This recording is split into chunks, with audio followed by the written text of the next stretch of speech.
Crystal chandeliers glistened across the grand ballroom of the Whitmore Hotel, where New York's most lavish charity gala of the year was in full swing. Guests wore dresses worth more than most apartments, their laughter soft and expensive, glasses clinking to the rhythm of a live jazz quartet. Everything shimmered with perfection, except for one person. Rachel Moore adjusted the tray of canapés in her hands, holding her breath as she passed a group of VIPs chatting about their recent seaside retirement explorations. Her black dress, though carefully steamed, sagged slightly at the shoulders. No surprise, it was borrowed from her best friend. "Just don't spill anything," she whispered to herself, as if the phrase could cast a spell strong enough to cancel her lifelong streak of clumsiness. At 26, Rachel was a marketing graduate from a small Brooklyn college, once hopeful about starting her own ad agency. But life had its way. These days she worked morning shifts as a barista and nights freelancing as an event assistant. For the past 3 years, every penny she earned went to supporting her mother's heart treatment, a strong woman battling a quiet illness.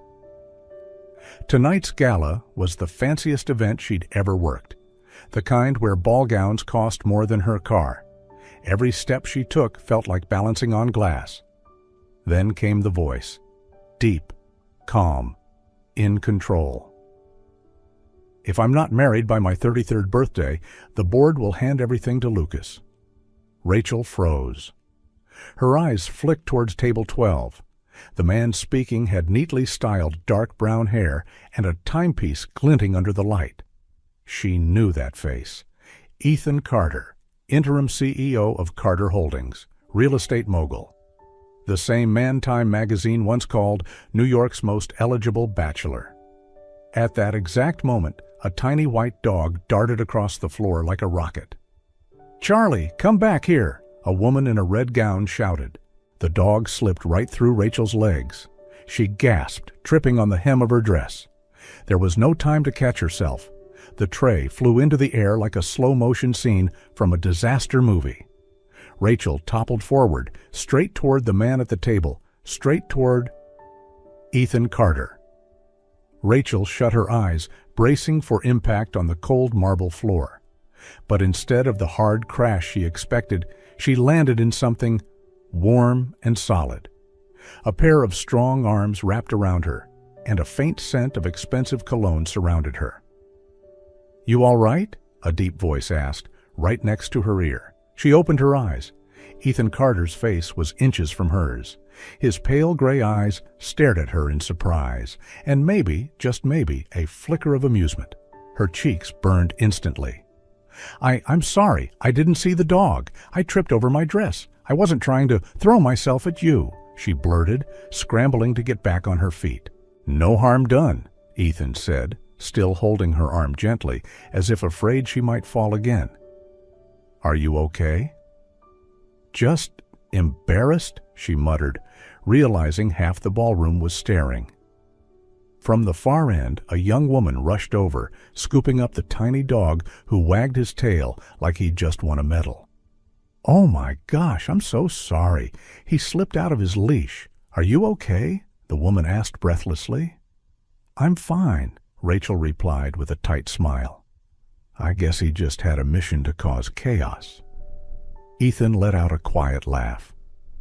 "Well, now I can officially say a beautiful woman fell into my arms at a high society gala." Rachel's mouth dropped open. "I don't think that's exactly something to brag about." "I find it rather delightful," he chuckled. "What's your name?" Rachel Moore," she said, swallowing hard. "I'm just event staff, not a guest." "Rachel Moore," he repeated, as if committing it to memory. "That's a very honest-sounding name." Before she could reply, a woman in black, clearly the event coordinator, rushed over, pale as a ghost. "Rachel, are you all right?" "Oh my goodness. Mr. Carter, are you hurt?"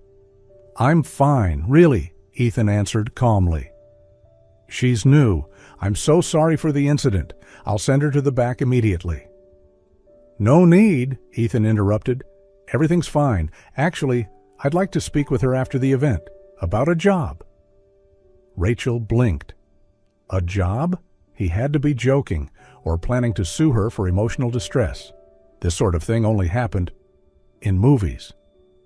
"Of course, sir," the woman replied, clearly flustered. Rachel stood there, stunned. Ethan Carter, young, powerful, ridiculously good-looking, wanted to speak to her after the most humiliating moment of her life? The universe had to be playing a very weird game. Rachel couldn't stop replaying the moment she'd fallen into Ethan Carter's arms. Every time she closed her eyes, she saw his pale gray gaze, felt his hand steadying her, remembered the quiet way he smiled when she apologized. The whole scene from the night before felt like a strange, slow-motion dream, awkward, absurd, and somehow not terrible. So when her phone buzzed the next morning and a composed voice introduced herself as Ethan Carter's executive assistant, Rachel was in no way prepared for what came next. He wanted to see her in his private office. At 10 a.m., she hung up in shock, hands trembling around her coffee cup. The world tilted slightly off its axis. She told her mother everything, every ridiculous, unbelievable detail. And even as she said the words aloud, Rachel still couldn't fully process them. But standing in front of the Carter Holdings building, its glass facade towering above Park Avenue, she could no longer pretend this was a hallucination. She had, in fact, been summoned by one of the most powerful men in New York City, after quite literally crashing into him. The receptionist directed her to the 32nd floor. When the elevator doors opened, she stepped into a space that felt more like an art gallery than an office. Dark hardwood, minimalist furniture, and glass walls overlooking Central Park. Ethan stood by the window, effortlessly composed. He turned as she entered, greeting her with a calm nod. "Thanks for coming." Rachel sat across from him, unsure what to expect. "I still don't really understand why I'm here." He got straight to the point. There was an old bylaw, his grandfather's legacy, that required the CEO of Carter Holdings to be married. Ethan, currently interim, had 3 months before his 33rd birthday. If he failed to marry by then, control would go to Lucas, his cousin. His tone remained calm, businesslike. But what followed next nearly made her drop her bag. "I want you to be my wife. For 6 months. A contract." Her heart skipped a beat. He explained further. Legal paperwork, defined terms, no emotions involved. In exchange, she would receive $50,000 per month and a $200,000 bonus at the end. She barely whispered, "Why me?" His answer was quiet. "Because you're not like anyone else in my world, and I believe you have no hidden agenda." Rachel didn't know what to feel. Part of her wanted to walk away, but part of her couldn't stop thinking about the number. It was more than she'd ever dreamed of having. Enough to pay off her mother's medical debt, enough to start fresh, maybe even that tiny ad agency she once dreamed of in college. That evening, she told her mother everything. Evelyn listened without interrupting. Only when Rachel finished did she speak. "You've spent your whole life putting others first," she said. "If this is a chance to choose something for yourself, maybe it's worth considering." Rachel hesitated. "But doesn't it sound crazy to you?" "It does, but sometimes the right kind of crazy can change everything." That night, Rachel lay awake, staring at the ceiling, the words "contract marriage" echoing in her mind like a silent drumbeat. By morning, she would have to make a choice, return to her struggling reality, or sign a deal that might just rewrite everything she thought she knew about herself. Rachel had always believed that life-altering decisions would arrive with certainty, when heart and mind aligned perfectly. But that morning, as she stepped out of her small apartment in Queens, contract in hand and gray Manhattan skies above her, she realized, sometimes all it takes is one reckless moment, and she had just stepped into it. The next morning, Rachel stood at the door of Carter Holdings, gripping a thick contract she'd read 3 times the night before. Her heart pounded, not entirely from fear, but from disbelief. She was really going through with this. Ethan waited inside a smaller boardroom, alongside his attorney and assistant. The atmosphere was formal, polished, like any major business deal. And in truth, that's exactly what it was, at least for Rachel. "We included the clause you requested," Ethan said, voice steady. "If I breach any part of the agreement, it's voided, and you still receive full payment." Rachel nodded. She picked up the pen. One signature, and her life turned a corner she never thought she'd see. What followed was a crash course in becoming someone's wife, at least in appearance. She wasn't sure whether to laugh or cry when she had to learn how to sit with perfect posture, smile just enough, and answer questions like, "When did you first meet?" "We just need consistency in the details," Julia, Ethan's assistant, explained. "People will ask. A lot." Ethan, though the mastermind behind this, often looked more tense than Rachel. He repeated their fake love story so many times that he started sounding like he was reciting legal terms. "Where did you two meet?" Julia asked during their first mock Q&A. "At the charity gala," Rachel replied. "She fell into me," Ethan added, a faint smile on his lips. It was a brief moment, but Rachel noticed the softness in his eyes. They posed for engagement photos at an upscale studio. Rachel wore a silk cream dress, hair curled into soft waves, lips a subtle red. Ethan stood beside her, hand resting gently on her back like he'd done it 1,000 times. "Lean in a bit, a little closer," the photographer coached. Rachel turned her head and caught Ethan's gaze, long enough for her heart to skip. Later in the car, they sat in silence. "You did well," he said, eyes still on the city outside. "Not bad for an event assistant," she replied, half joking. He smiled. For the first time, it didn't feel like the polished grin of a billionaire.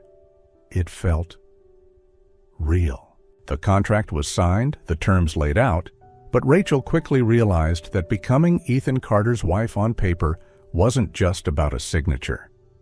It was a role she had to fully step into, and that role began with a wedding dress.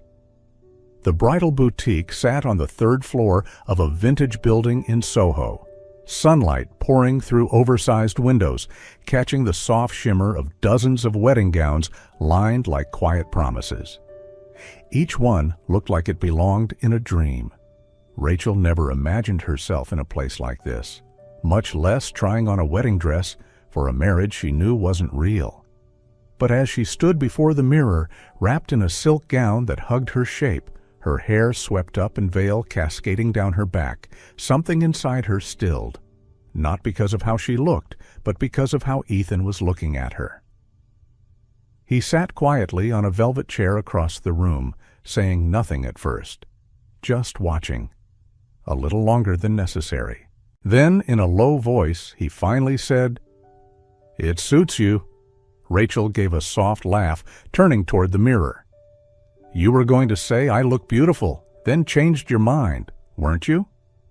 Ethan shrugged. Trying to be a good fake husband, no exaggeration. But his eyes betrayed more than his words. The following days became a blur of lessons and etiquette, a crash course on how to belong in a world Rachel had only seen on the glossy pages of second-hand fashion magazines. Julia, ever efficient and slightly intimidating, taught her how to hold a wine glass properly, how to smile with restraint, and how to comment on abstract art without understanding it. "Speak less, observe more," Julia advised, "and never look shocked when someone shows up with a purse worth a sports car." Rachel tried to memorize it all, though sometimes she felt like a character in a high society drama rather than a real person preparing for marriage. Ethan began showing up more frequently to help rehearse. Together, they sampled French hors d'oeuvres, practiced slow waltzes, and recited their fabricated love story so many times that even Rachel began to believe it.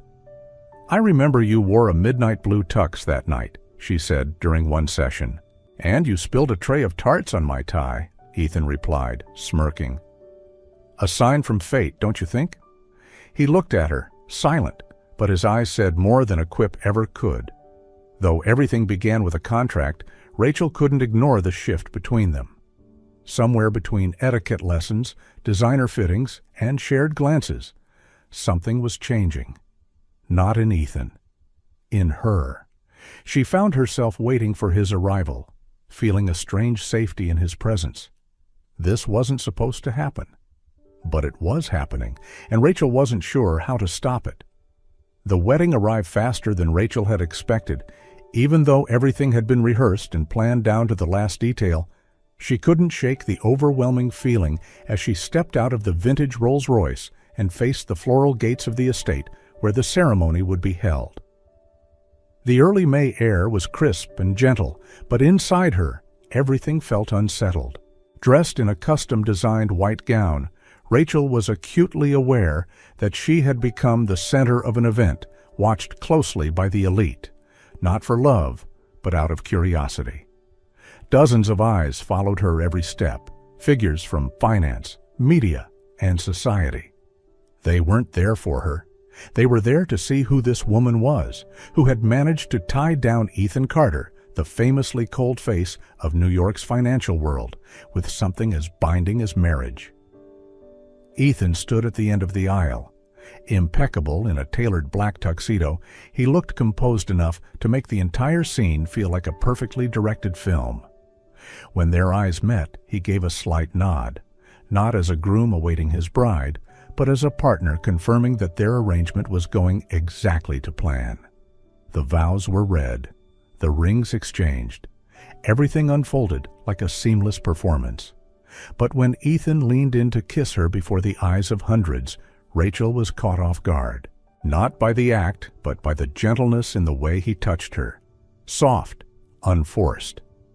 As if, for that one fleeting second, he forgot this was all part of a contract. The reception that followed was a display of grandeur. Reporters pressed in, cameras flashed relentlessly. Congratulations and questions came in waves. Rachel smiled when she should, answered politely, and stood exactly where she was told, just as she'd practiced. But inside, she felt like a stranger in her own wedding. "How does it feel to become Mrs. Carter?" a journalist asked, clearly intrigued. Rachel hesitated. So many answers formed in her mind, all true, but none she could actually say. Eventually, she gave a soft response. "I suppose I'm still learning to get used to it." It wasn't a lie. She was learning how to live a life that didn't quite belong to her. They left the venue under a flurry of flashes and endless congratulations. In the car, silence stretched between them. Ethan stared out the window. Rachel leaned her head against the glass, trying to breathe steadily. Everything that had happened, the dress, the kiss, the well wishes, had been for show. Yet she felt drained, more than she'd expected. The final stop of the day was the penthouse prepared in advance. Everything had been arranged, champagne, white roses, candlelight, as if they were truly a newlywed couple beginning a honeymoon. Ethan opened the bedroom door, placed the luggage in the corner, then turned to her. He didn't speak right away, but his eyes said enough. He, too, felt the surreal weight of it all. "I'll take the guest room," he said quietly. "If you need anything, just call." She nodded. There was nothing else to say.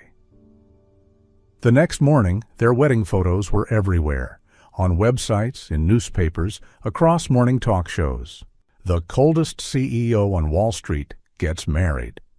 The mystery of Rachel Moore. From event assistant to millionaire wife. Rachel sat at the kitchen counter, scrolling through headlines without truly reading them. Those images didn't feel like her, at least not the version of herself she used to know. Ethan entered with 2 cups of coffee, placing one in front of her without a word. The silence between them now felt less awkward and somehow more familiar. "We did well," he said after a moment.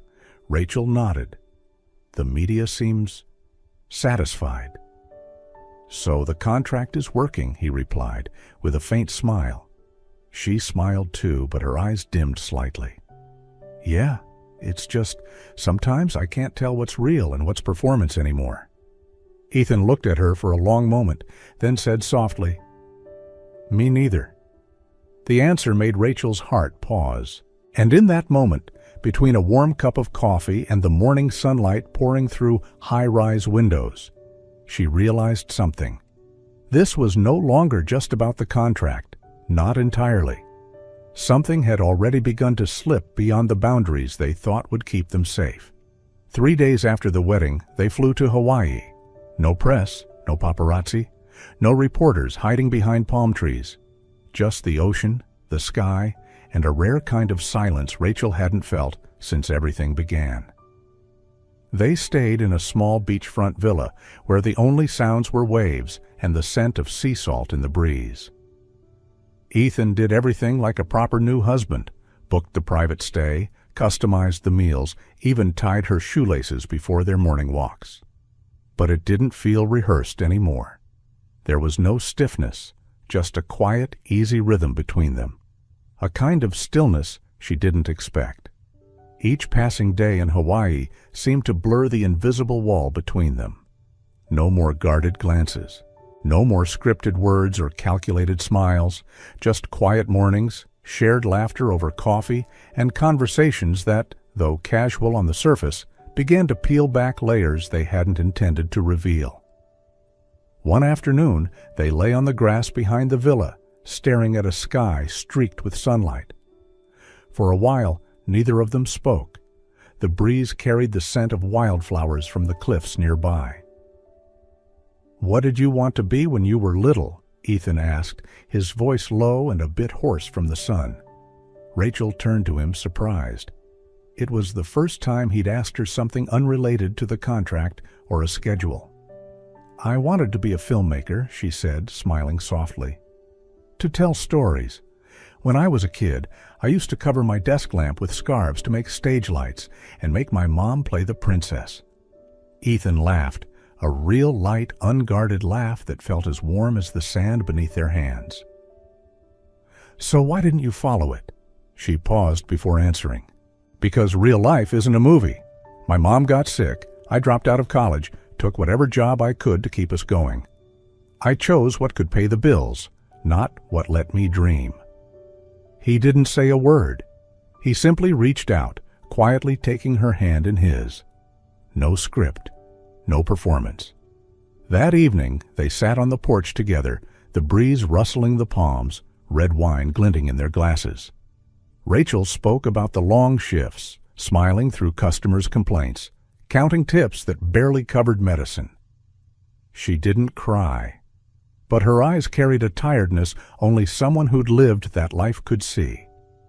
Ethan listened. When she finished, he simply said, "You're not a failure. You're stronger than anyone I've ever known." She looked up at him, and for the first time, his eyes didn't seem distant. They were deep, vulnerable, human. Then it was Ethan's turn. He spoke of a childhood spent in a mansion too large for a boy to feel safe. Piano lessons, writing lessons, 2 languages by age 4, not out of passion, but because his grandfather believed heirs don't get to be weak. He spoke of his mother, the only one who taught him silence wasn't safety, and how she left when he was 13, leaving him behind with a father who only cared about numbers. "I used to think love was a luxury," Ethan said quietly. "Unnecessary, unreal. But then, you came along, and you're different." Rachel stayed silent. Her heart beat softly, afraid to break whatever this fragile thing was between them. And in that moment, she understood. Behind the armor of a successful man was a boy who had once been abandoned, who had taught himself that tenderness was something he'd never earn. And maybe, just maybe. That was why she was beginning to trust him. That night, they sat together on the porch, watching the ocean stretch into darkness. The breeze brushed gently across their faces. Ethan handed her a glass of red wine and looked her directly in the eye. "If things had been different, if we'd met under normal circumstances," he said quietly, "do you think we'd be like this?" Rachel said nothing. There was no clear answer. But in that moment she realized something. She didn't care what was real or fake anymore. Not here. Not with him. They kissed on the 6th night in Hawaii. No music, no cameras, no media watching from the shadows.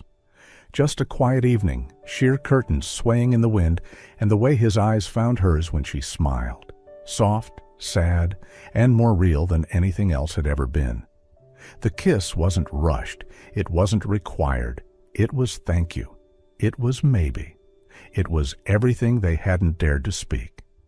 Rachel didn't close her eyes.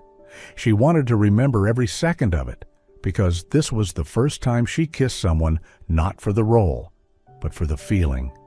And she was sure Ethan felt the same. When they pulled away, his forehead rested gently against hers, his voice barely a whisper. "I don't know what's happening between us, but I don't want it to end." Rachel didn't answer. She just nodded, and for the first time since all of this began, she silently wished that time would stop. The air between them was still warm with something unspoken, something new. Neither of them moved for a long moment, as if afraid the world would resume and take it all away. Hawaii faded behind them like a tender dream. Rachel watched the ocean vanish below the clouds, holding on to the stillness she'd found. As the plane touched down in New York, she felt the city's coldness not on her skin, but deep beneath it, something sharper than wind. A warning, maybe, a whisper in her chest that something was off. Life after the honeymoon fell back into routine. Meetings, events, eyes watching their every move. But something had changed. Ethan was no longer the man she shared sunsets with in Hawaii. He was distant, quiet. Sometimes he looked at her like she was someone he didn't quite recognize. Rachel tried not to overthink. He was busy. He needed space. But the shift felt undeniable. Something between them was beginning to slip. Then one evening she heard a conversation from his office. The door was ajar. Lucas hired someone to look into her? Ethan's voice, low but unmistakable. "I haven't said anything yet. I need to verify the details." Rachel froze. Lucas, Ethan's ambitious cousin, who had always eyed the CEO position. Now he was investigating her? She didn't walk in. She didn't confront him then. She just turned and left. And in that moment, the cold she'd felt earlier finally had a name: betrayal. The next morning, Rachel brewed coffee as always. Ethan entered the kitchen as if nothing had changed. "You had someone follow me?" she asked, straight to the point. Ethan stopped mid-step. The air between them froze. "It wasn't me," he replied after a pause. "It was Lucas. But I did receive the report." She looked at him, eyes sharp. "And you believed what you read over what I told you?" He didn't answer right away. His gaze shifted. "There were inconsistencies. You said you studied at Brooklyn College, but the report showed you once applied to Parsons. And the girl you called your sister, she's actually a roommate." "So you think I'm lying?" Her voice trembled. "After everything we've been through, everything we shared, you still think I'm playing some kind of game?" "I just needed to be sure," he said quietly. "I've been betrayed before. I can't let it happen again." But his words didn't soothe her. They burned. She understood his fear. But more than that, she felt the sting of his choice. He didn't trust her, not even once. From that day on, silence lived between them. No arguments, no yelling, just quiet meals, backs turned in bed, early departures, and late returns. Two strangers living under the same roof, unwilling or perhaps unable to reach across the growing space between them. Ethan buried himself in work. Rachel returned to something she had long forgotten: writing. She didn't write to publish. She wrote to breathe, to make sense of herself again. Her stories circled around a woman torn between two worlds, one built on dreams, the other crumbling with doubt. Then, one day, a message from Julia appeared. "Lucas is calling a private board meeting. Be careful." Rachel's heart sank. If Ethan lost his place, the contract could dissolve, and everything they'd built would disappear. She wanted to warn him, but she paused. Why protect someone who doesn't believe in you? The question echoed through her all night. In the days of cold silence between them, Rachel didn't cry, didn't complain. She didn't beg to be understood, nor did she try to explain herself further. But deep down, she knew if she didn't stand up for herself, no one else would do it for her. And she knew Lucas, the man who always seemed to hover just outside the frame, wasn't simply a cousin. She began her own investigation. Quietly, from archived documents in the company library to former colleagues who had worked with Lucas in the finance department, Rachel followed the trail of suspicious investments, shady acquisitions Ethan had never been informed about. She had no system access, but she had memory, intuition, and patience. One night, she entered Ethan's office while he was away. She opened his laptop and typed in the password, his mother's birthday. She remembered it from one quiet night in Hawaii. He would never have guessed she remembered. Within minutes, she found what she was looking for: documents proving that Lucas had created a fake investment fund using Ethan's name to acquire shares from small stakeholders and transferring them back to an offshore company under a hidden identity. Ethan had no idea. Neither did the board, but if she didn't act now, everything would implode within days. Rachel printed the documents. She sent copies to Julia, the only person she still trusted. And the next morning, she walked into Lucas's closed-door board meeting. Rachel walked straight into the boardroom on the 45th floor, where the air was thick with Lucas's ongoing presentation. Heads turned, confused, slightly irritated. She wasn't invited, she wasn't expected, but she didn't flinch. Holding the thick file tightly, her steps steady, her gaze locked on Lucas, the man standing confidently beside a presentation on corporate restructuring. "Sorry to interrupt," she said, voice calm but cutting, "but I believe everyone here will want to look at this before handing over any power." She set the heavy file down on the table. The slap of paper hitting wood echoed in the room like a warning bell. All eyes turned to Lucas. He stiffened, fingers tightening around the remote. A few board members opened the documents immediately. Their expressions shifted from curious to confused to stunned. Whispers rose, questions formed. The shift in the room was sudden and irreversible. Lucas was no longer the trusted candidate, but a man with his back to the wall. After the meeting, Ethan rushed into the hallway to catch her. "Rachel!" his voice cracked. She turned, her expression calm, unreadable. "I knew you wouldn't believe me if I tried to explain, so I chose to prove it." He stepped closer, eyes locked on hers, as if seeing her for the very first time. "I was wrong," he said, voice shaking. "I shouldn't have doubted you. Not after everything we shared. You listened to me, cared for me, saw me, and I couldn't even give you the decency of trust." Rachel didn't respond. Apologies can fall short, but true regret can speak for itself. "I didn't do this for your forgiveness," she said quietly. "I did it because I know exactly who I am, and no one, not even you, gets to misdefine me." Ethan lowered his head. Then slowly, he looked up again, his eyes raw with something he could no longer hide. "I love you." Rachel froze, her heartbeat stilled. Not because of the contract, not because of appearances, but because of who you are. Strong, honest, so real you made me question everything I thought I knew about myself. A breeze whispered through the glass corridor, fresh and almost tender. In the middle of a cold, corporate world, two people stood face to face, not as CEO and contractual wife, but as two souls who had crossed pain, mistrust, and found perhaps the first glimmer of faith. Rachel didn't speak, but for the first time in weeks, she smiled. Soft, warm, real. And for now, that was enough. A week after that pivotal meeting, Ethan took Rachel to a quiet park tucked in the middle of the city, the same place where they had once walked side by side in silence, when a contract still held them together like an invisible thread. But this time, there were no conditions, no suspicions, no roles to play. Just a man learning how to love again, and a woman healing enough to believe once more.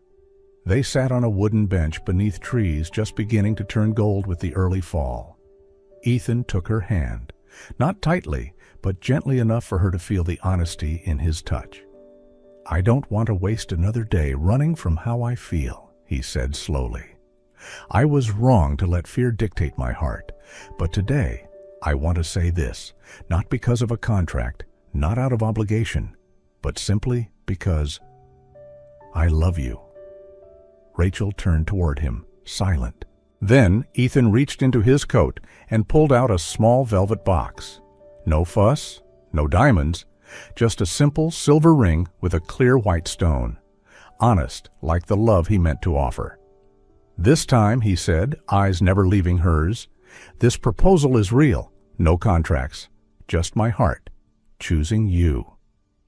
She didn't speak right away, but tears fell quietly down her cheeks, and when she nodded, the world seemed to pause for just a moment, to make room for a happiness so pure it could only come after pain, after doubt, after all the moments they thought they wouldn't make it. Their second wedding had no lavish gowns or million-dollar rings, just a few close friends, a backyard by the lake, and sunlight dancing across the water like gold. Rachel wore a simple white dress, hair down. Ethan wore a navy tie, the color she once said matched his eyes best. They exchanged vows, not because anyone was watching, but because they wanted to. No fireworks, but there were steady hands, soft glances, and a kiss that was completely, absolutely real, not for anyone else, not for anything else, but love. A few months later, Rachel opened her own boutique event company, putting her storytelling, aesthetic, and heartfelt touch into every gathering she curated. She no longer had to fake her smile, because now everything she did came from joy. Ethan stepped down as CEO. He didn't abandon finance, but he carved out time to pursue something he'd once buried deep: design. He started from scratch, sketching, taking night classes, and setting up a small studio in their attic. Rachel would often drop by with coffee and unqualified but passionate feedback. They lived in an apartment that wasn't huge or glamorous, but filled with light and soft jazz in the mornings. They cooked together, argued over who should do the dishes, then laughed about it. Their love wasn't cinematic, but it was real enough to heal. Because in the end, they hadn't just chosen to stay, they had chosen to trust, something no contract could ever create.